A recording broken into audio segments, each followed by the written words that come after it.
damage. Yeah, Tuddles, you wouldn't be familiar with that. Yeah, Tuddles. We don't want to bring Tuddles into the fold on that one. But back-to-back Venthyr dungeons going to be coming into it, and if we get to a third match, we're going to go into Mists as well. And keep in mind, Tuddles, we're going to have some nasty affixes when we get into that Halls of Atonement. Yeah, I don't know who decided that this matchup needed to have Sanguine Depths into Halls of Atonement, but they are somebody who enjoys pain and enjoys the suffering of the contestants here. And Practice and Goose Club, not thrilled to be here, but they are going to need to overcome and show us what they got in the Sanguine Depths. That's right. Take it away, guys. Practice and Goose Club getting started here in Sanguine. Big pulls coming out from both teams here, inspiring a challenging affix to deal with here. They're basically going to have no stops for any of those nasty animate weapons casts and everything, so they are on the clock before they are dead on this pull. Yeah, and it's interesting that Practice is running that Affliction Warlock. Dranako is a Warlock main, so I don't think it's overly surprising. Also, we've seen a lot of groups get substantial value out of that Affliction Warlock in this dungeon. Practice, of course, did have a Sanguine Depths earlier on in the weekend. They had a 22-37 one death run there. I think that that's something that they need to continue to carry forward into this matchup.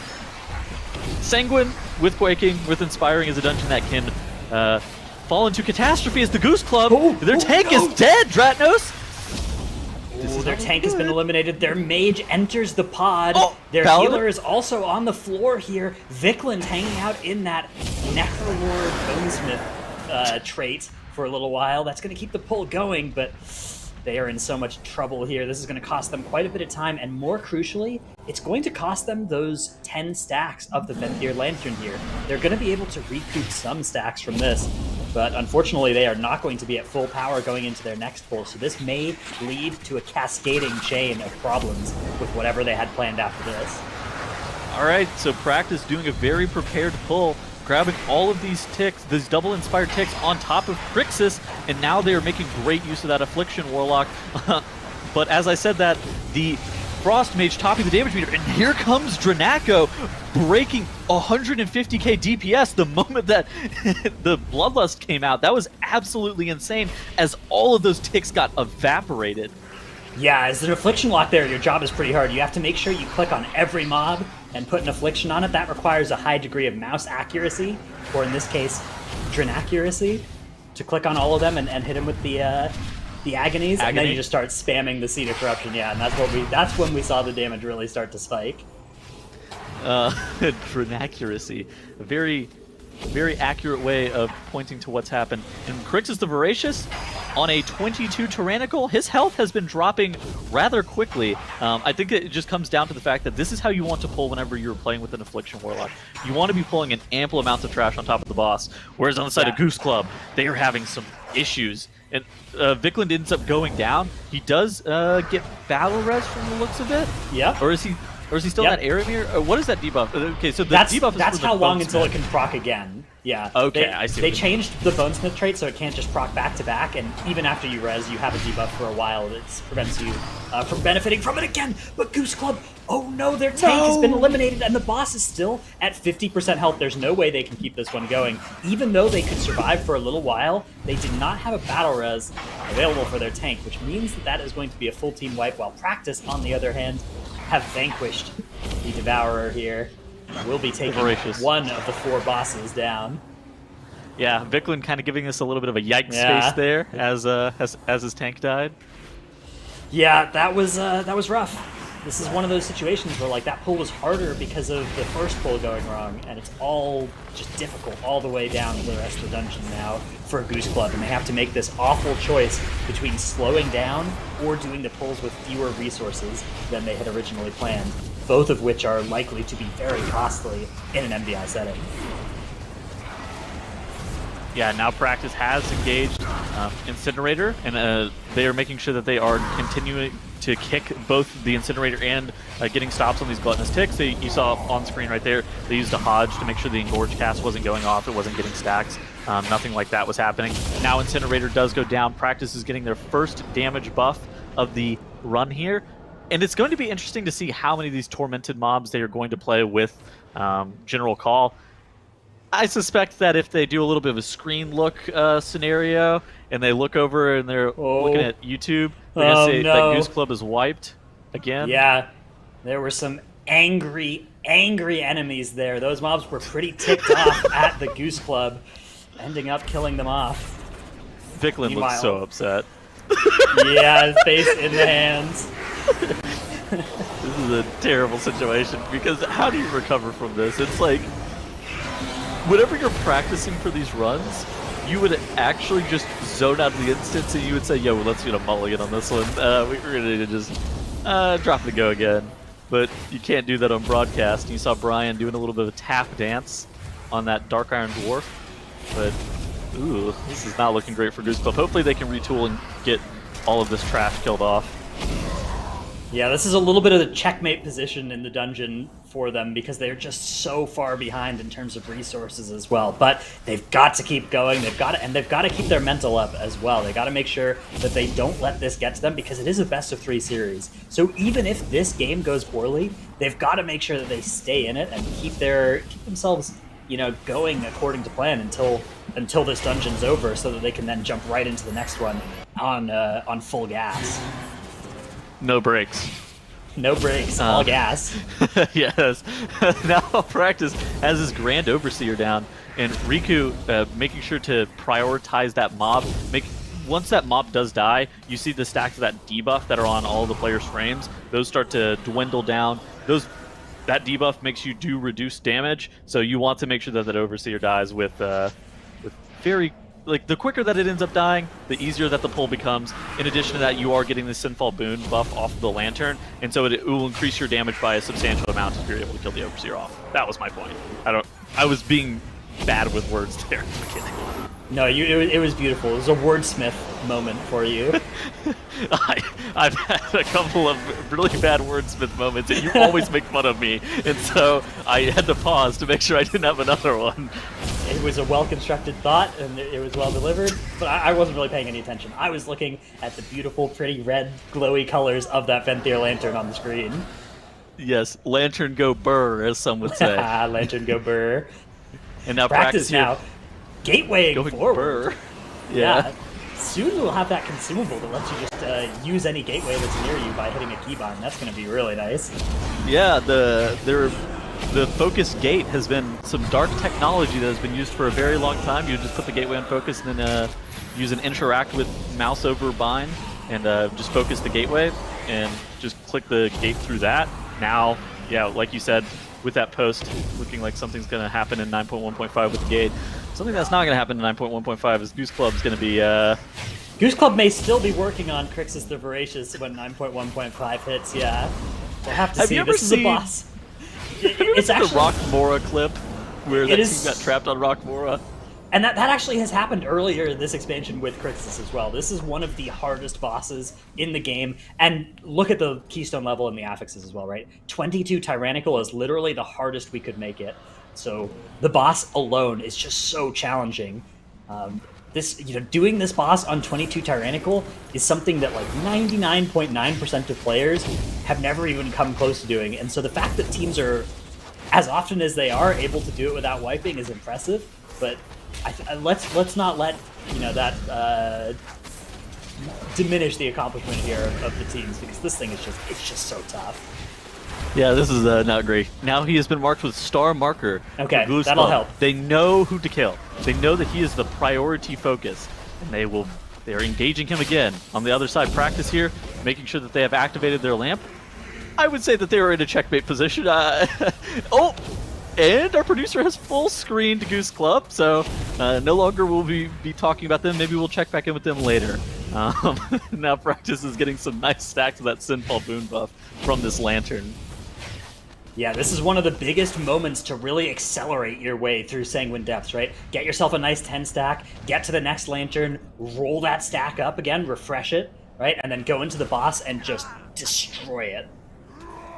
Riku sneaking ahead there, landing the sap on the imprisoned mob as they are now going to get started with this pull. They have about 50 seconds left of Lantern buff, so they're not under a tremendous amount of pressure to hit that second Lantern, but they do need to make sure that something dies in it before they lose their buff, which you can kind of see around them with that red glowy aura that they've all got. Not the red circle thing. That's Warlock cheat, where Warlock just gets to quadruple their health for that talent they've taken. Cheat. Yeah, but they're kind of just general red glowy around the rest of them. Yeah, I think it's nice that they did sap that inspired mob, that scribe. Like, it can cause a lot of problems. The scribe will potentially just like stand out of range and do the throw research cast, but at the same time, if it made you miss any of the kicks on those remnants and fury, or just potentially cause other issues, it could be problematic. Now you did see their mage there blinking forward, then ultra timing back and getting the break on that sap, and now these 2 scribes will be killed off. Scribes are very difficult mobs to group up, and we've seen a lot of varying ways that teams have elected to get them stacked up on top of the lanterns, and it looks like Practice is doing a really good job of getting these mobs lined all the way in and pulled all the way on top of those lanterns because they don't have any reliable displacements to move them. All right, I'm getting word from our admins that one of the players, I'm not going to name names, but one of the players from Goose Club did request for the other team to be full screened, to which one of the other players on the team responded, "Stop typing mid-boss, please." Okay, Trados, can you weigh in on this, please? I do this, dude. There's one guy in my guild. We're just like pulling these bosses, and he's just typing in chat at the same time in the middle of like Jaina, Sylvanas, and he's just in the middle there doing like top DPS and also typing in chat and tabbing out, you know, playing a match of Hearthstone or whatever in the middle of a raid fight. So what I would say to the members of Goose Club is it could be much worse. I've seen clips of THD on Kill Jaden, like while the bombs are going off, he's just typing emotes in chat the whole entire time while the bombs are going off. So some players play better whenever they're just memeing, you know, in chat. Goose Club has down Crixus Liberation, so maybe the chatter was what they needed to be able to succeed. Who's really to say? Yeah, morale back up for Goose Club. They're going to try and catch Practice here after it's sort of a tortoise in the hare type situation where you know, they're just hoping that Practice will get really far ahead and then you know, take a food break or something, assuming they've got enough time, and then come back to find Goose Club just having caught all the way back up and secured the win. Yeah, this is definitely a tortoise in the hare situation, but I don't know. The hare would certainly need to stop and take a nap for a very long time, I think. Well, there are still some moments ahead in this dungeon that might help them take a nap if they're not careful. So don't mind if I do. They do have to be careful. I mean, these are some really tough bosses. Again, as we mentioned, 22 tyrannical are the state of this dungeon that they are in right now. Grand Proctor Barilia is in and of herself a hard boss, and then they've already committed to dealing with General Call with the slow aura. My suspicion is they won't attempt to do what Ambition did and fight it with the physical damage taken increase aura as well. So I'm wondering why they needed to stop for a feast. Nobody has died. Again, tortoise in the hare situation. You know, you stop, eat lunch, right, and that's how the tortoise gets you. So they got to be careful. Caught up. Yeah, I guess that is how the tortoise caught up. The hare was just being reckless with their time. So, I mean, Practice.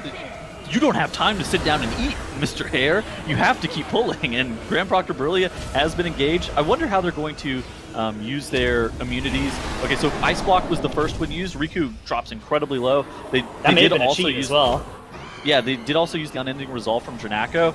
Dranako wanted to use that Unending Resolve because he wanted to be able to just make sure that all of that trash was going to die that was standing on top of Barilia, so he only needed to grab like 1 or 2 stacks of those circles that are on the ground. I think that was a really good call by him to just commit his major defensive on that at the very beginning and just ensure that all of the trash is going to die.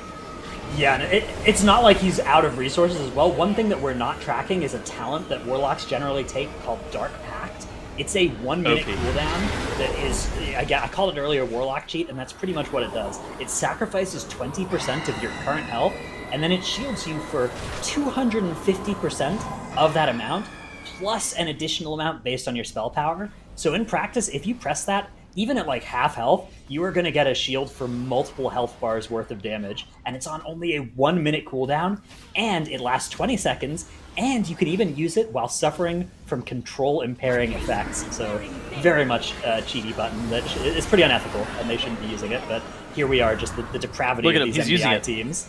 Yeah. He's cheating. He's cheating. He's got that red circle around him. Yeah. This is unethical. but Dranaco does not care about ethics. He's here to win a tournament. And now Borrelia, you do see him pumping the damage meter.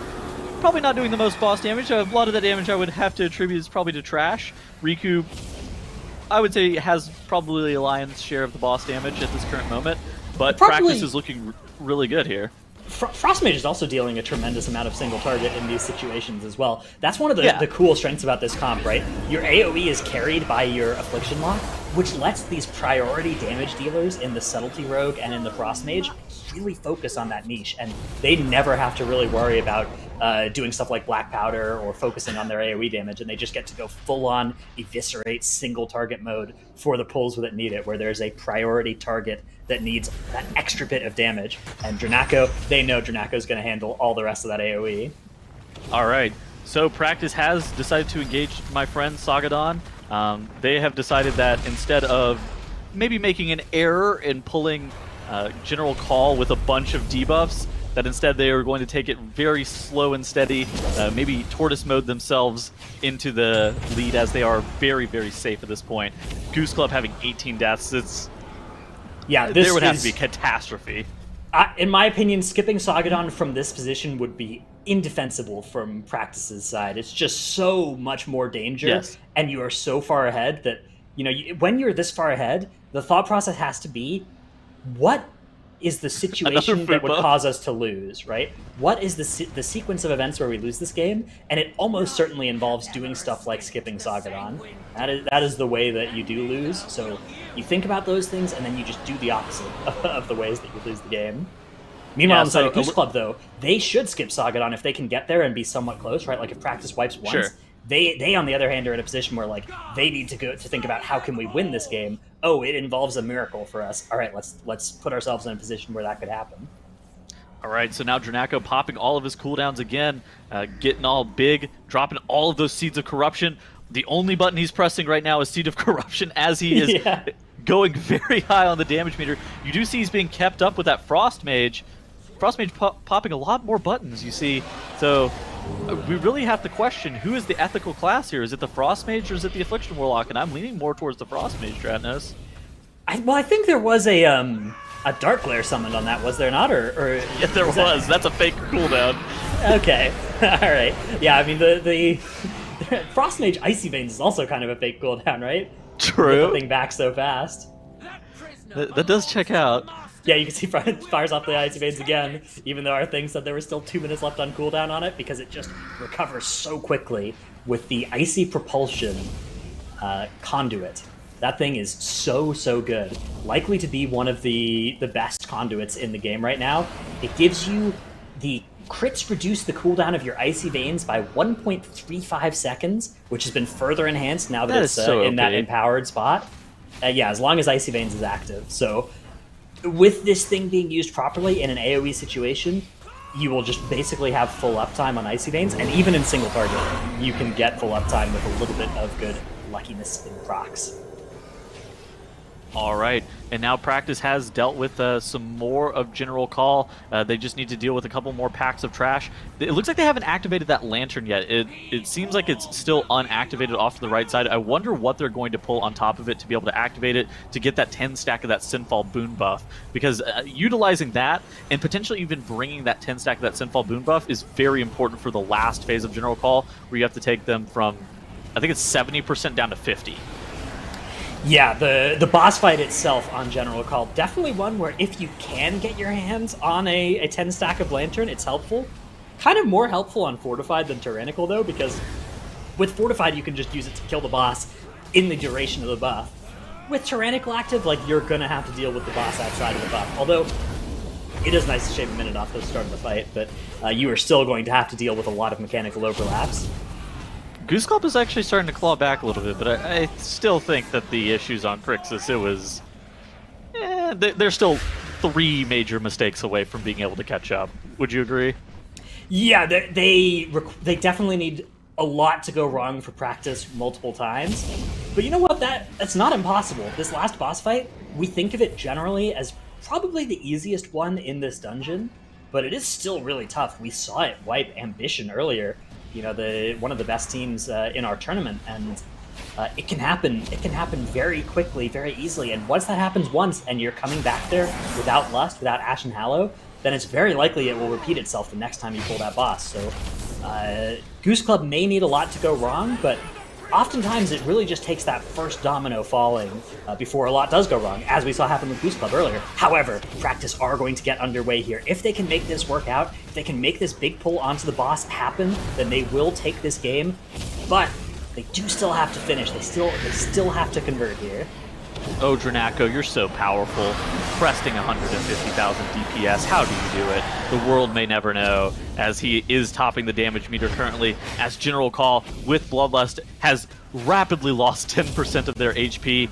And now here is the 10% of the HP that's going to take a very long time. We saw this earlier whenever teams were running this dungeon. The first 10% went away in an instant. The final 10% was almost a standstill.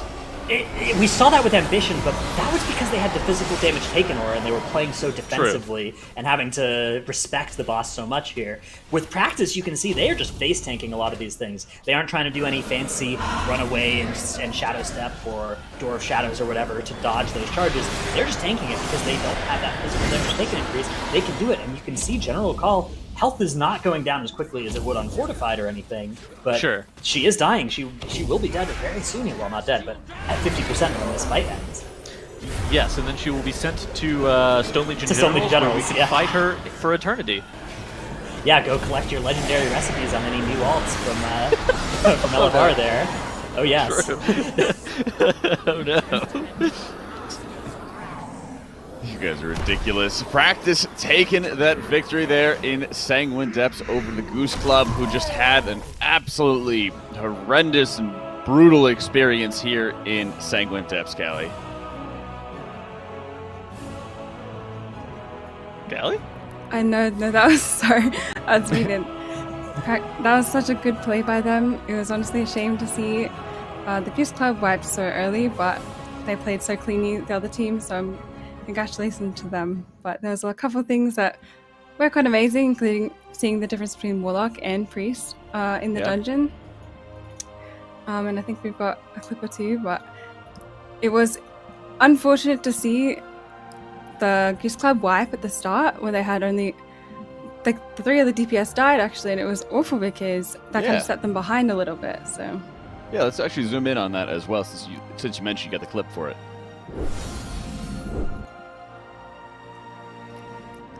Yeah, so as you see here, I think it was just not very clean pull from the Goose Club, and it ended up resulting in people dying, which was obviously probably not great for their motivation either, like thinking, oh, the first pull is already done.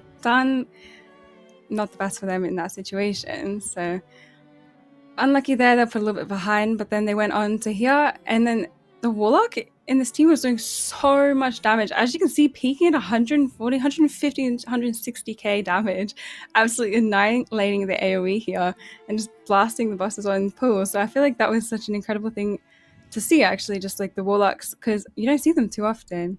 But then you do see the Goose Club wiping to the first boss after their unclean pool at the beginning. And then obviously they blasted everything on this, right? They used their CDs, they used Lust, reses were all down as well.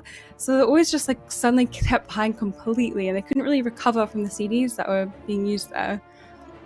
And then as you can see at the end here, just this massive pull coming out and just winning their victory. And I think that was such an amazing pull by them. Ashen's coming down. But yeah, they just completely took that win from the Goose Club. You ever use Unending Resolve to avoid the quaking disruption? That's a Chad move coming out of Dranaco right there.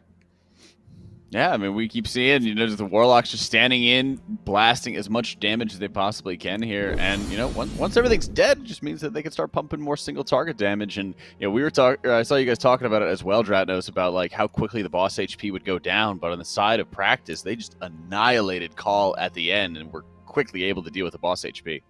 Yeah, I love the mentioning there of the using defensives for offensive benefit on the Warlock, right? Not just the Unending Resolve for the Quake, but then the Bop so that you don't have to move from that Stoneborn, Earthquake Spire thing.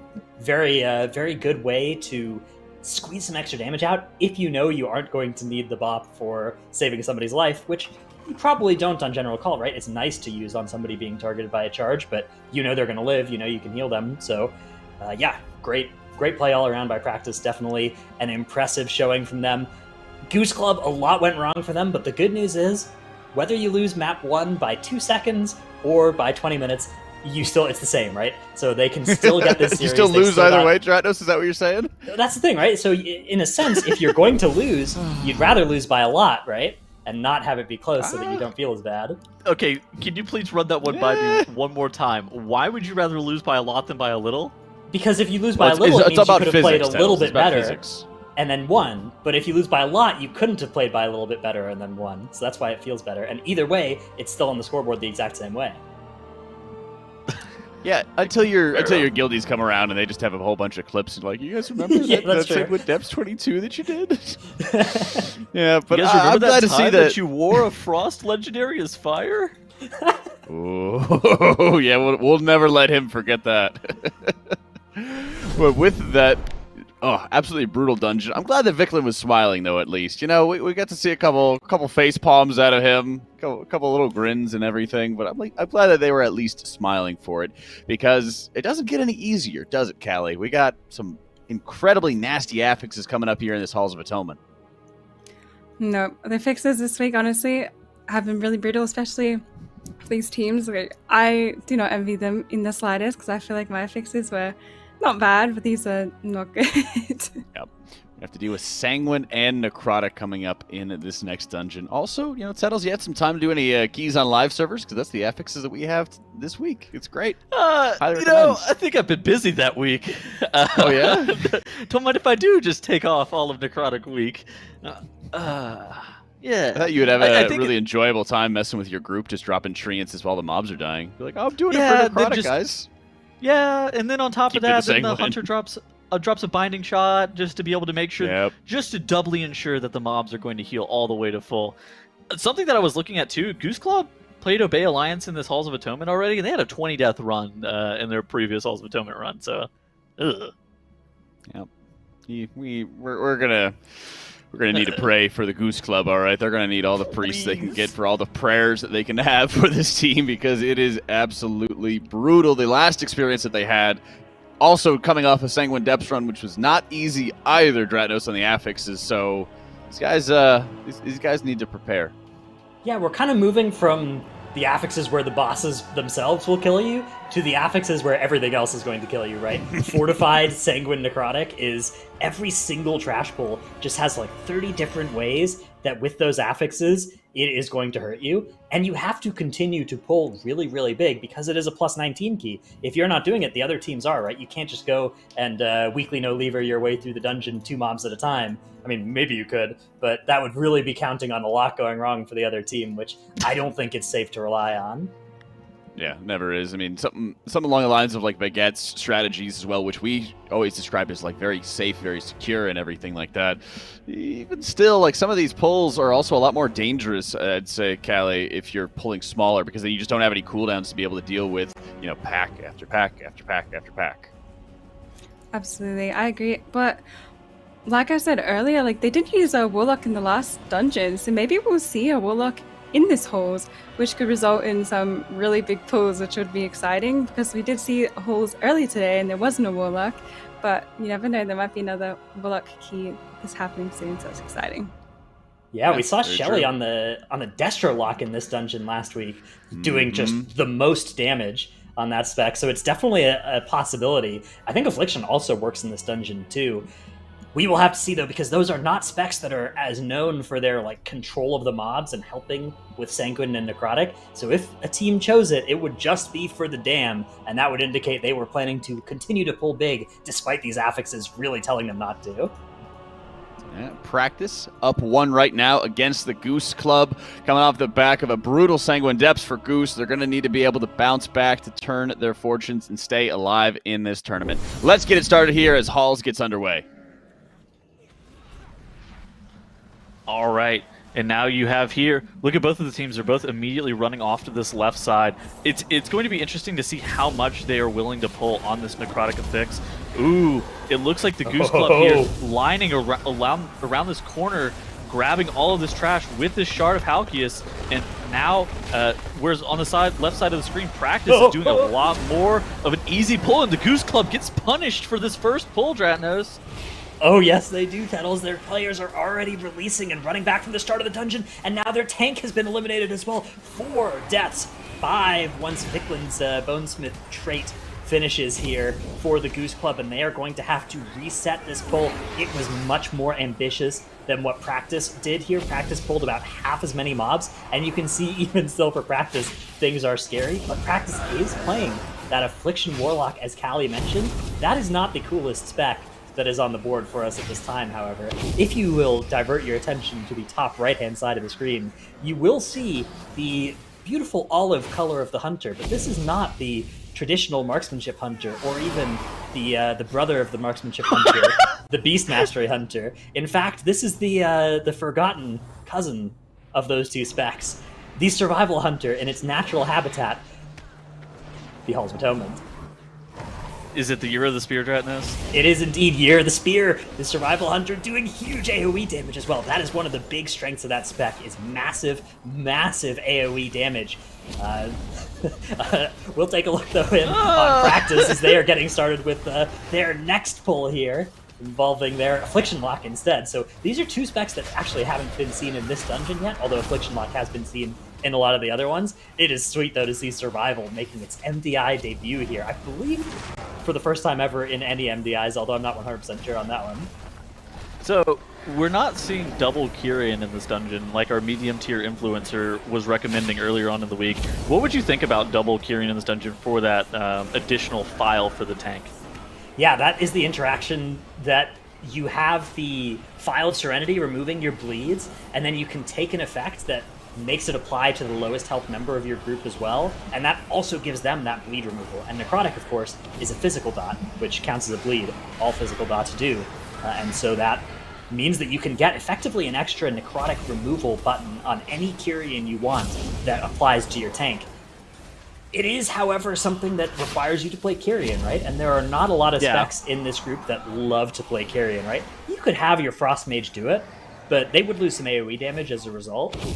You could have your Holy Paladin do it, but then you'd lose the Ashen Hallow, in which case, why not just bring, say, a Discipline Priest? And you could have your Rogue do it, but Venthyr is quite a bit ahead, I think, right now for these sorts of keys. And you also need, well, I guess you already have 2 Venthyr players, so you could drop one of them, maybe. And you definitely could not have your Warlock do it, because if Warlock is not playing Night Fae, then they are substantially worse than other classes. The Satchel Night Fae Legendary is the reason that Affliction is specifically so good for MDI style stuff.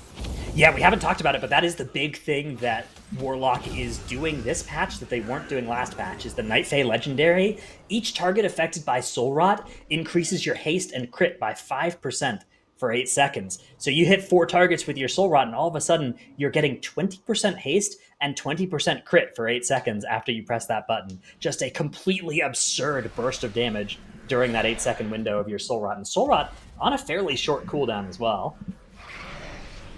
Yeah. So now here, Practice on the big screen, gearing up for another absolutely massive pull. It's going to be interesting to see how they're going to cleanse the stacks of that Necrotic off of their tank. Whether or not they use the Kyrian file, they could potentially just kite away. But that Shard of Halkias is definitely the highest priority mob in this pack. Making sure that that mob gets dealt with quickly while also maintaining kicks on the Obliterators is the most important thing. And so now here comes the Sanguine. Nice Sigil of Chains to be able to get everything off of the tank. And now the tank is kiting away, getting a reset of that Necrotic right at the last moment. And now he is continuing to make those Gargants move all the way out of the Sanguine. That was really well done by Practice. That was the kind of Sanguine management that we don't even always see out of our top-seeded teams. Like, that is often the difference in some of our top-seeded matchups between the winning team and the losing team, is whether or not their Sanguine management looks as good as that. So extreme kudos go to Roth there on the side of Practice for the beautiful management of that affix, really without too much help from the group as well, doing it almost entirely just through good movement. It can't be overstated just how hard that is to do while also dropping Necrotic stacks at the same time. I mean, that is incredibly impressive. Yeah, so now you have the first Tormented Mob of the dungeon dealt with by Practice. While on the side of Goose Club, they are at a very similar point in the dungeon where, positionally, however, they are a nice 20-some-odd% behind, which is not where you want to be if you are the Goose Club, where you're already down 1 map. Yeah, I don't think they've done the left two Shards of Halkias yet, whereas Practice, I believe, has killed both of them. Maybe Goose Club has killed one of them, but certainly not both there. Unfortunately, Goose Club has just lost their Survival Hunter as well. Not as well spec'd into Survival as they would have hoped there. That's going to be another death on the board for them, while Practice, so far, 0 deaths in this dungeon. 11 for Goose Club. Rough spot to be in. All right, and now you have here Practice making sure that all of these mobs are dropping Sanguine not underneath the Houndmaster. The Houndmaster is by far the hardest mob to deal with because it doesn't move really, and it just is one of those archer-style mobs that will just plant and cast shoot. And on top of that, it'll cast Disengage occasionally and fly across the map. Yeah, those could be really tough to manage with Sanguine going on as well, so definitely something that they have to play around. Luckily, they've dealt with most of them at this point. There will be one more pull that likely includes 1 or 2 Houndmasters, though, so you can see Practice are setting this up. They're using their saps, their imprisons, their sheeps to just get all the right mobs involved in this pull with the boss, and this is going to be so scary. 2 bears plus this middle pull, this is going to be a lot of damage on the tank. Yeah, and this is one of those pulls that Affliction Warlock is so powerful for, where they're just getting an insane amount of funnel damage. That, in conjunction with that Subtlety Rogue, there is just going to be a lot of damage going into the Shard of Halkias, while at the same time they're not doing a small amount of AoE either. Look at Dranako doing 50,000 DPS here. While it's not all boss damage, the AoE to single target damage conversion on something like this from all 3 of these specs is really powerful, and great job by Roth to kite all of those mobs and the boss away from the Sanguine to have very minimal amounts of Sanguine healing here. Yeah, there's that Houndmaster that they CC'd earlier. They're now going to make their way over there, and this is a really great way to manage this mob. Otherwise, it would just be jumping all over the place and getting itself full healed anyways, even if you were trying to cleave it down. So may as well just wait until you've dealt with all the other stuff.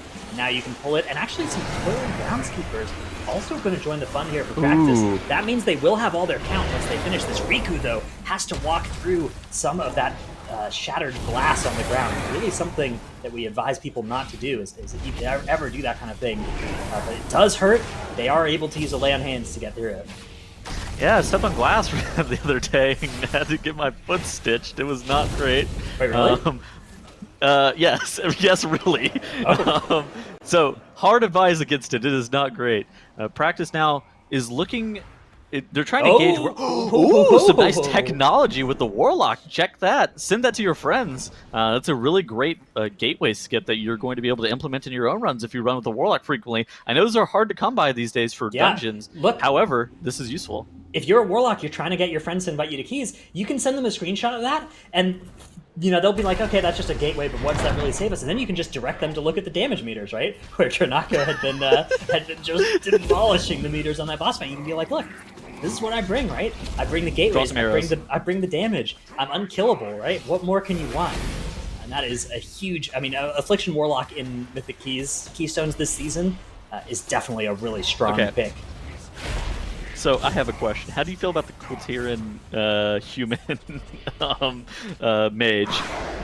The Kultiran human mage. Okay, so what are we getting out of Kultiran? Maybe Haymaker.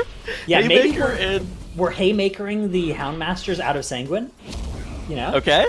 Yeah. Could be, actually. That's not the worst possible recommendation. I didn't know where we were gonna go with this. I think there's a chance there. What are the other things that Kultiran does? Let's take they look really good. They look do? very thick. They do. They absolutely are a good choice there. Works well with the Mog that he's got going on as well. So yeah, he's busted out of that shirt. Okay, they also get 1% burst, and whenever they take damage, they heal for 2% of that amount over 4 Shrug seconds. it off is OP, actually OP. They also hold their breath for 50% longer and swim 10% faster. And that's not really relevant in this dungeon, but it is a nice little perk as well. Well, I guess if they went back to Shrine of the Storm, it could be relevant. Yeah, or Eye of Ajara. Actually, Eye of Ajara, you only ever started swimming if you were like a goblin. Or yeah. Maybe if the time walking comes out and... Do you remember Siege of Bralis, that fountain boss, where if you were a goblin or a gnome, you would swim in that water that everybody else could just stand in? Those good times. But yeah, the Kultiran human getting great value here. I mean, he has been doing really good damage, and at the end of the day, I don't think that they need... I don't know. It's not like you are going to get great value out of Dwarf Racial. Sure, it would be very good for something like Executioner Varuth whenever he does charge you, but it's not absolutely mandatory. Practice here is definitely playing safe by playing Varuth here, though. I swear if you Haymaker one mob out of Sanguine, it was the best racial that was available to you. I would agree. Yeah, that's just the question is, like, do you ever find a spot to do that? But I think with Houndmasters, the way they work, there's a good chance you do. So I actually think this is a really cool piece of tech from Practice. All right, so now Practice is gearing up. And I wonder if they're going to pull all of the trash into the third boss. Because I feel like that's the last hurrah that they could have just an absolutely massive mistake on, and it looks like they're still just going to go for it. You see them all clicking that gate. They are getting ready to pull all of this trash right on top of the third boss. I'm interested to see how much damage this Affliction Warlock is going to do. High Adjudicator Elise, they need to make sure that they do not sanguine this boss. We have seen some issues with other groups accidentally full healing the boss. Practice needs to make sure that that does not happen, though.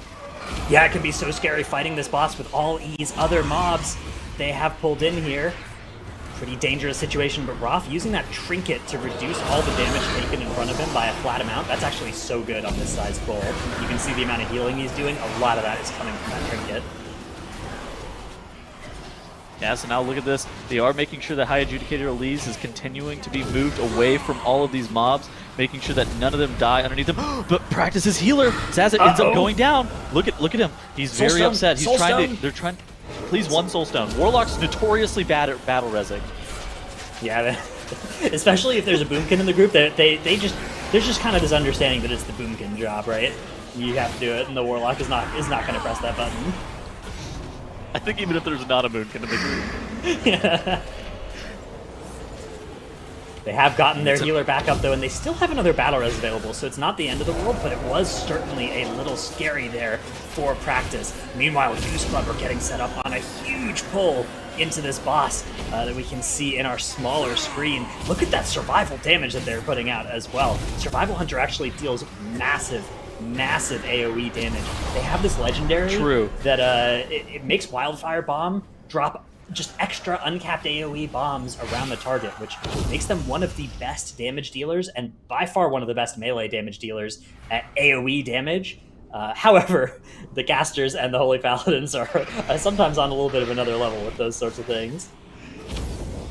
Yeah, we're getting all up in the grill of that Kultiran human, and so now Practice has gotten their Stoneborn, and they are pulling it into Inquisitor's Cigar here. They're going to mind control that Stoneborn and make sure that that thing is going to do most of the damage to Inquisitor's Cigar that they needed it to do. Actually, it looks like they're not even going to do that. They were pulling that Stoneborn, but they're not even waiting for it. Instead, they're just getting all of those manifestations and all of these little ads that are sitting on these pews and just blowing up Inquisitor's Cigar manually.